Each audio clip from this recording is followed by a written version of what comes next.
సంఘమైతే అతని కొరకు అత్యాసక్తితో దేవునికి ప్రార్థన చేయుచుండును అని అపోస్తల కార్యములు 12:5 తెలియజేస్తుంది.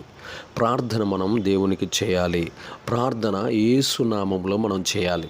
ప్రార్థన అనేక రకాలుగా కలదు. ఒకటి కన్నీటి ప్రార్థన ఇర్మియా భక్తుడు చేసినట్లు మనం బైబిల్లో చూస్తున్నాం. ఎలుగెత్తి ప్రార్థించటం మోషే గారు చేసినట్లు మనం బైబిల్లో చూస్తున్నాం. ఉపవాస ప్రార్థన హన్నా తల్లి, అలాగనే సమూయేలు ప్రవక్త చేసినట్లు మనం బైబిల్లో చూస్తున్నాం. మనస్సులో కూడా ప్రార్థించటం మనం సమూయేలు గ్రంథంలో చూస్తున్నాం. తర్వాత బిగ్గరగా మొర్ర పెట్టి ప్రార్థన చేసినట్లు మనం అపోస్తల కార్యాలు చూస్తున్నాం. రహస్యంగా ప్రార్థించట, తలుపు వేసుకొని ప్రార్థన చేయటం అనేది యేసు ప్రభువు వారు మనకు నేర్పినట్లు మత్తయి సువార్తలో చూస్తున్నాం.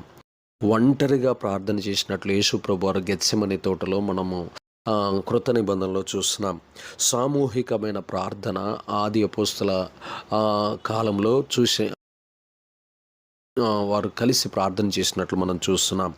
భాషలతో ప్రార్థన చేసినట్లు పౌలు గారి జీవితాన్ని చూస్తే మనకు అర్థమవుతుంది. అలాగనే పరిశుద్ధాత్మతో నిండుకొని ప్రార్థన చేసినట్లు రోమిలికి రాసిన పత్రికలో పరిశుద్ధాత్మ చేత నింపబడి అనేక మంది రోమీలు ప్రార్థన చేసినట్లు మనం బైబిల్లో చూస్తున్నాం. ఇలాగా అనేక రకాలైన ప్రార్థనలు ఉన్నాయి. ఎలాగైనా ప్రార్థన చేసినా పరలోకం నుండి జవాబులు పొందుకోవాలి. ఎప్పుడైతే మనం జవాబును పొందుకుంటామో ఆ ప్రార్థన ఘనమైన